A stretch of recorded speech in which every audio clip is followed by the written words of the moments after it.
Hey, what's up, YouTube? It's 3D the Rap Star, aka is the Benz Man. Make sure you follow me on Instagram at is the Benz Man. That's ITSTHEBENZMAN. And I had to get this exclusive video for you guys, top of the morning, just how the sun is, how it's looking. So you know what we gotta do. We gotta get some angles.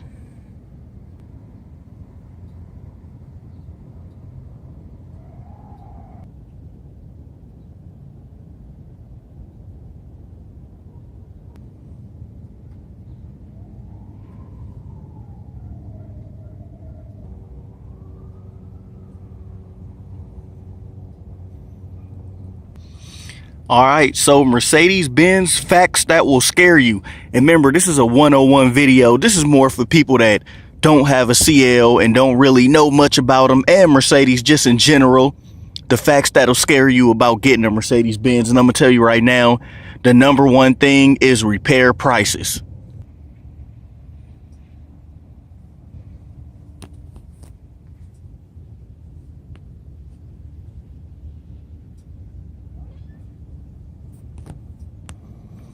So with a car like this, as elegant and as beautiful and as curvy as it look, I have paid altogether well over $5,000 into this car in my 2.5 year experience. But it's a good car. It's a great car. It's a fun car. It's still my dream car. At times I did say, what am I doing? Do I really want this car? I had a Lexus before. I know a lot of people keep telling me, oh, just get a Lexus or just buy this. But I had a Lexus before. I don't like the way they're made. The shocks went through the roof and I only had 20-inch wheels on there.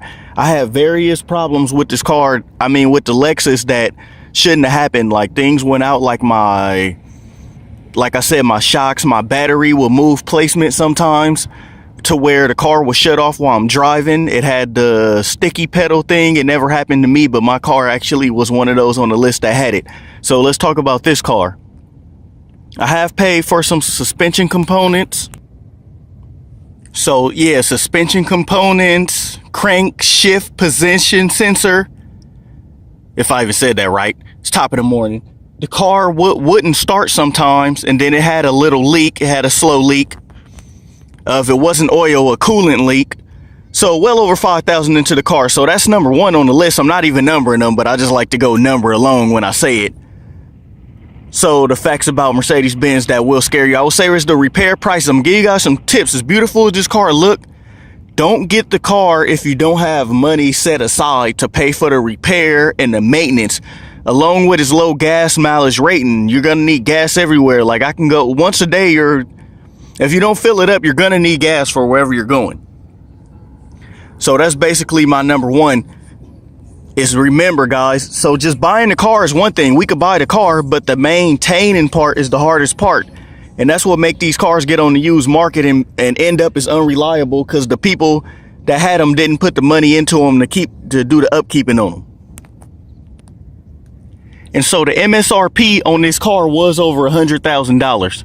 So that alone should let you guys know that the repair prices will be up there. Anything's going to cost you out of pocket. Just remember how much this car was getting it off the lot of somebody buying it and getting it as a loaner, getting it as someone that was getting the car and wanted just to have it and leasing it to where everything was paid for. So that's another thing to think about. If you don't get a warranty, that alone will scare you. I don't got a warranty on the car. So I paid over $5,000 out of pocket.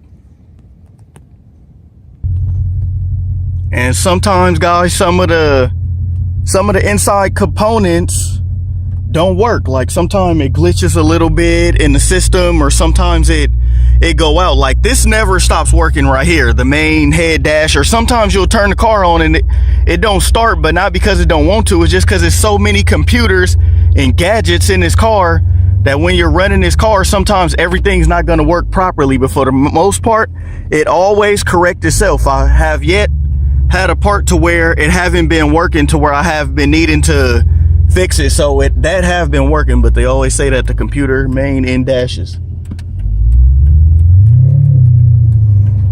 Like, so always look out for when you're buying a car like this, is the dash is not working, or the end display not coming on, or just anything like that. Any glitch in the system, because these cars can glitch because they're just made with too much gadgets. It's just too much gadgets in here to and here to mess with.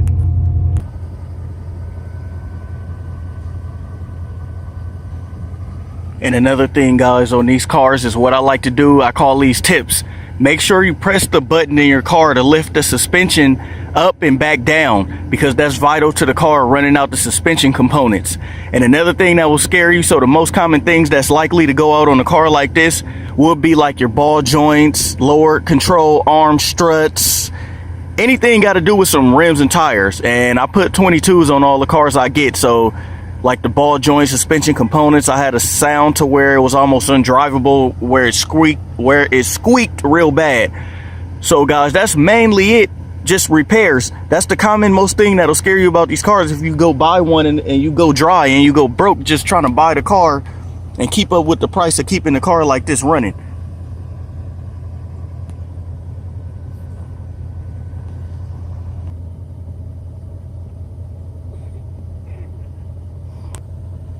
And another thing is that these cars are so rare that you hardly ever see them on the street. So you don't really know, like, are they running good? Like me, I get scared because I go try to type in stuff on Google or on a site and I'm like, wait, why is my car doing this? Or why is my car doing that? And nobody don't know, guys. Leave it in the comments if you had the same problem.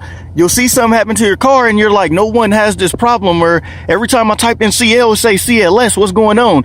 So that's why I start making these videos in the first place, guys. It was for us. So if you guys have any questions, comments, likes, concern, just leave them down and let me know. And either other people that had this car like years ago, maybe that was the ballers and just got rid of it now, let me know in the comments like how overall reliability are on these cars. I heard they're actually fairly pretty good, and I had it 2.5 years running good, no real problems that kept me from driving it, or it never left me stranded except the startup, which was sometimes on occasion, but not all the time. It would occasionally start up when I needed it to, and it'll run.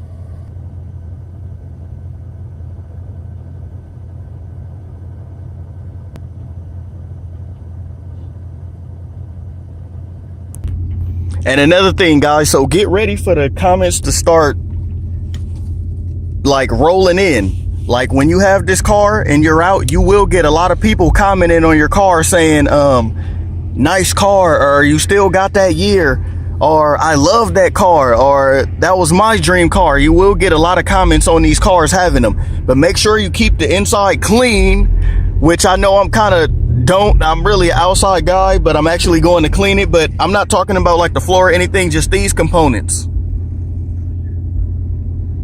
because stuff can break on your car. Like for all the people that haven't watched any of my videos, like this broke, probably just put some crazy glue, put it back on, but this is actually for the phone if people don't know what it is. And it will break because of just the way it is, and I lean my hand on the rest right here a lot, so that goes into factor when buying a car like this, like keeping the inside up, keeping the outside components running. Make sure you guys, if you know how to do oil changes, if you know how to do brakes, you should fix them yourself. I repeat, you should fix it yourself. Like me, I don't do oil changes or anything, so I have to take it in. But when you do it yourself on a Mercedes, you would trust yourself doing your own oil change, so you would know what you need and what you don't need on your car, versus someone you're taking it to and they just telling you like, hey, you need to get this or you need to get that, when you really don't. It's kind of like, who can you trust?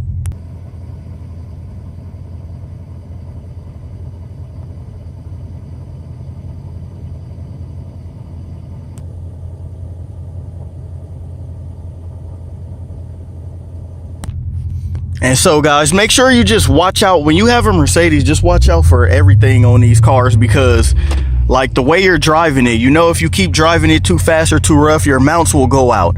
You know, if you drive it gentle, you'll always feel like, dang, I'm in a Mercedes or I'm in a V8 and I never give it no gas, or I never do nothing fun in it. So make sure you have fun in the car and don't really worry about what go out and break, but just make sure you have some extra money put away. Because if you don't, guys, these cars can run you dry on prices. Just want something go out, and get a warranty, get an extended warranty if you can. I know these older cars, they do have third-party sites where you can do it. Save up a little money and listen to your car. Just listen to the way it sounds. You hear something squeaking, you know something's wrong with the wheel components. If you hear something knocking, you know it's something inside coming from where the tires are, or could be engine noise. But go get it checked out, because on Mercedes, little problems lead to bigger problems. And all that is scary when buying, especially a used market car that was once over $100,000. So guys, make sure you like, comment, and subscribe for more content. And if you do, I will keep making exclusive content. I'll make content that you guys like, and I'll make stuff that you guys want to see. So let me know in the comments what you guys want to see, what you haven't seen, any questions, any concerns. Let me know in the comments, and I'll see you from there.